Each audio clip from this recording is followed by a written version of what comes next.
lahirkan profil pelajar Pancasila. Belajar, bergerak, berbagi untuk negeri, kita menjalin kolaborasi.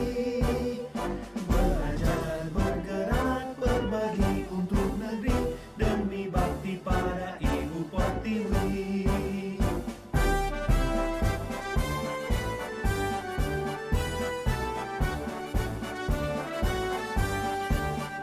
Bulatkan tekad, kuatkan hati, negeri ini memanggilmu kawan.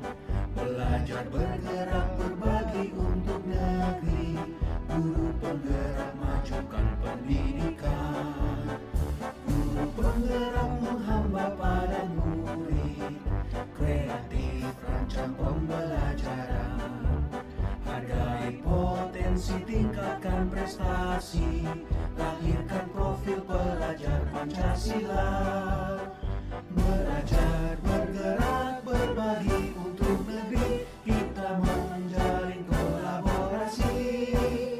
Belajar, bergerak, berbagi untuk negeri, demi bakti pada Ibu Pertiwi.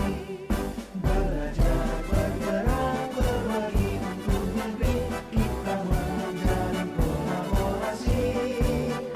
Belajar, bergerak, berbagi untuk negeri, demi bakti pada Ibu Pertiwi. Demi bakti pada Ibu Pertiwi.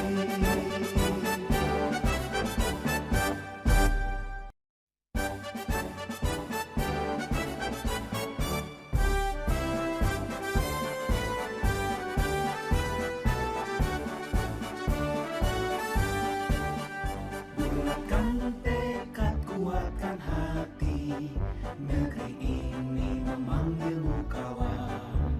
Belajar, bergerak, berbagi untuk negeri, guru penggerak majukan pendidikan. Guru penggerak menghamba pada murid, kreatif rancang pembelajaran. Hargai potensi, prestasi, lahirkan profil pelajar Pancasila. Belajar, bergerak, berbagi untuk negeri, kita menjalin kolaborasi. Belajar, bergerak, berbagi untuk negeri, demi bakti pada Ibu Pertiwi.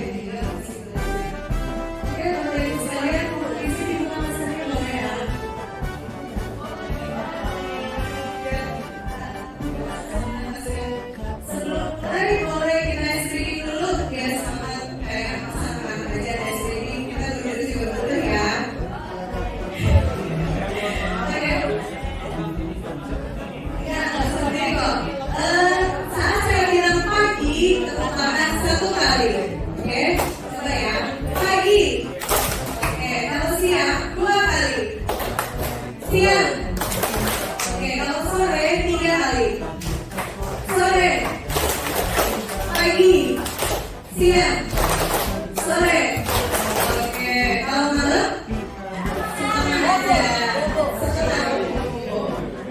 Oke ya. Oke, ini kayaknya kalau masih pemula biasanya masih ingat. Soalnya kita baru makan jam-jamnya rawat. Oke, saya ulang ya. Siang, sore, malam. Pagi, sore, malam. Masih ada kecolongan ya. Oke, sekali lagi ya. Pagi, sore, pagi, malam. Oke, baik, sekian ya. Terima kasih Bapak Ibu atas apresiasinya untuk mengikuti training. Baik, saya akan mulai. Pada kesempatan kali ini saya akan ingin sharing tentang budaya positif di sekolah. Oke, tujuan sharing saya hari ini adalah berbagi pemahaman dan pengalaman tentang perubahan paradigma belajar, disiplin positif, motivasi perilaku manusia, kebutuhan dasar, posisi kontrol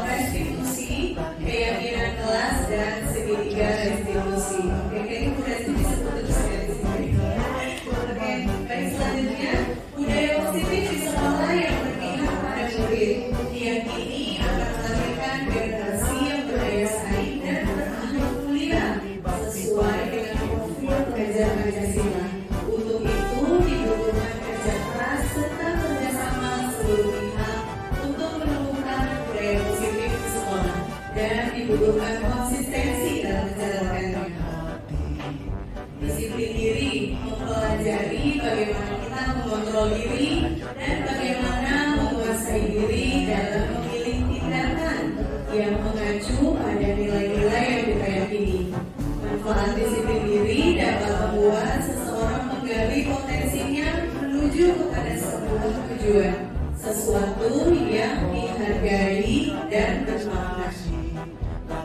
Oke, konsep disiplin positif.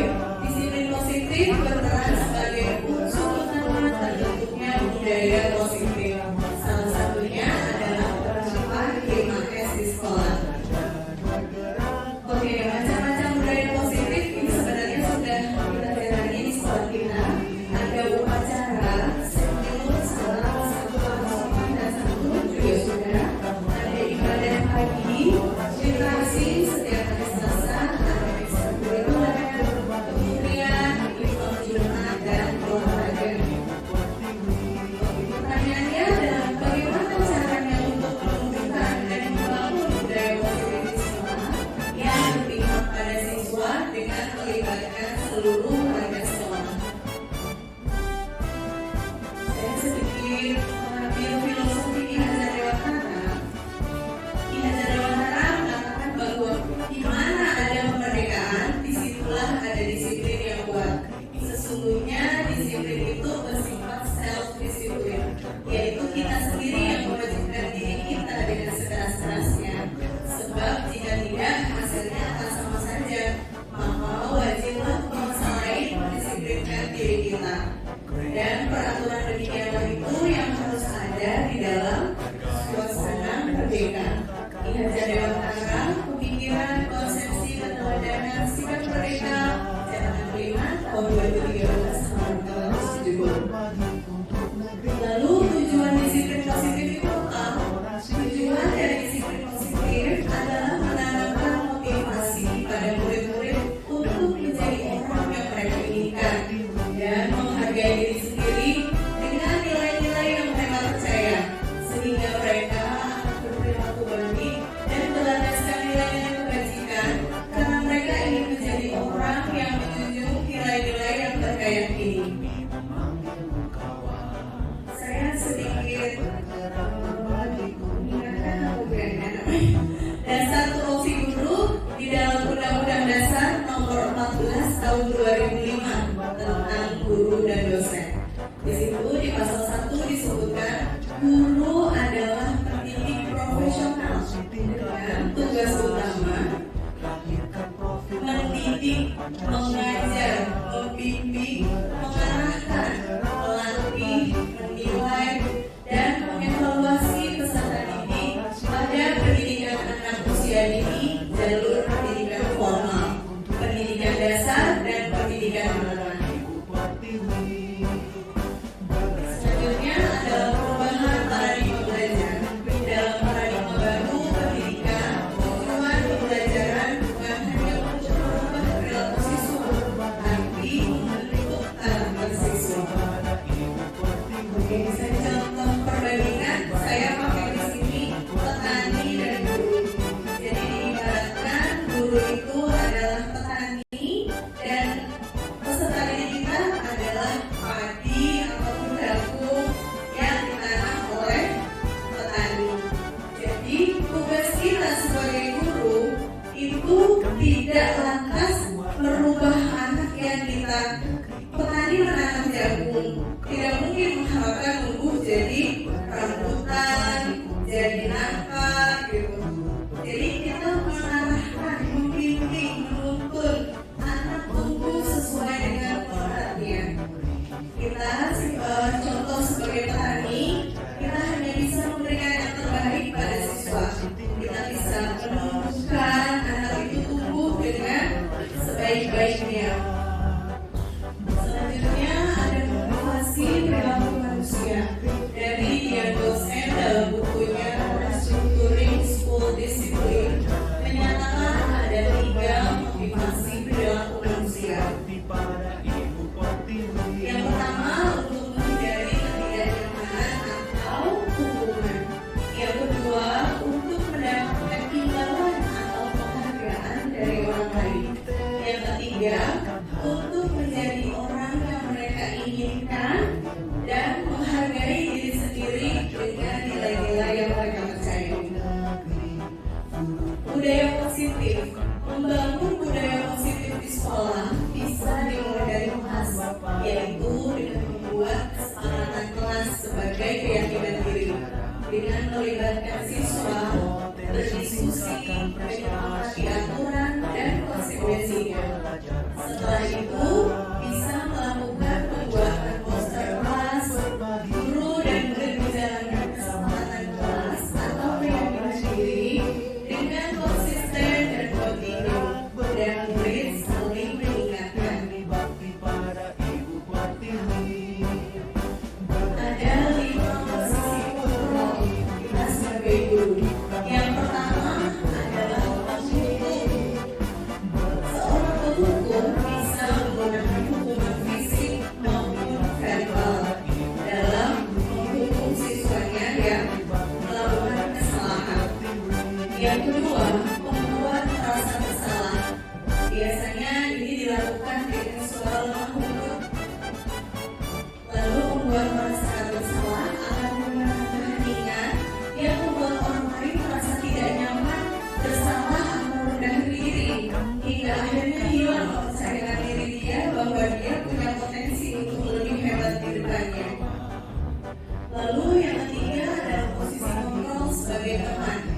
Guru pada posisi ini tidak menyakiti murid, namun akan tetap berupaya mengontrol murid sesuai ekspektasi.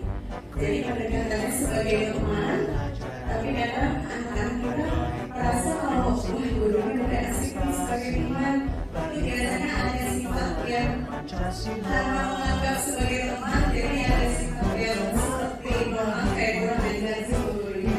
Jadi ya udah karena merasakan dia bisa berbuat seperti itu. Yang keempat ada posisi penantau.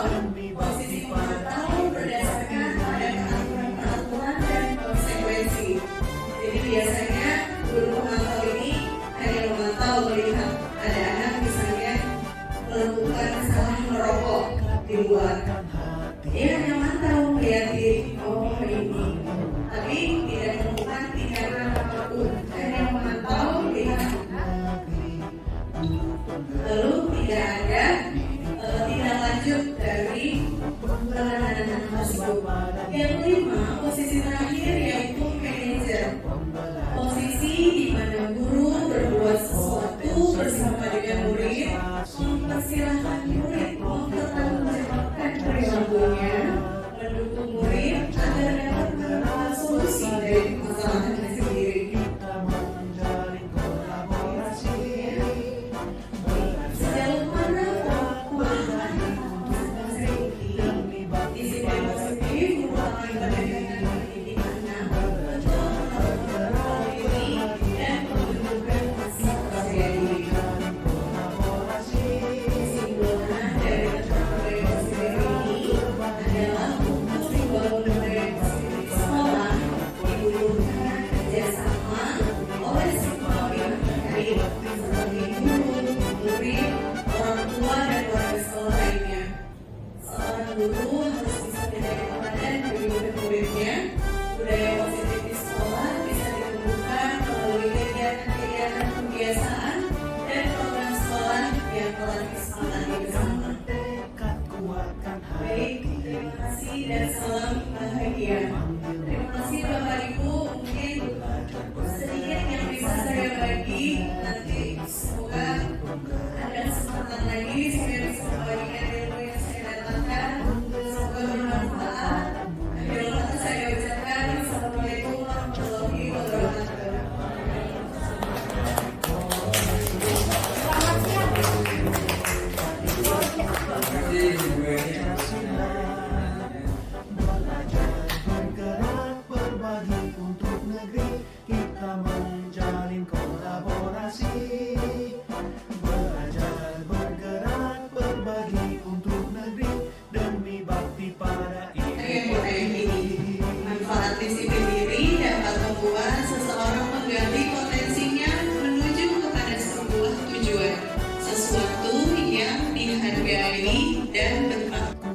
lapangkan hati, negeri ini memanggilmu kawan.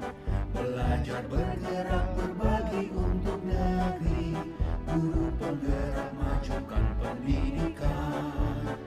Guru penggerak menghamba pada murid, kreatif rancang pembelajaran. Hargai potensi, tingkatkan prestasi, lahirkan profil pelajar Pancasila.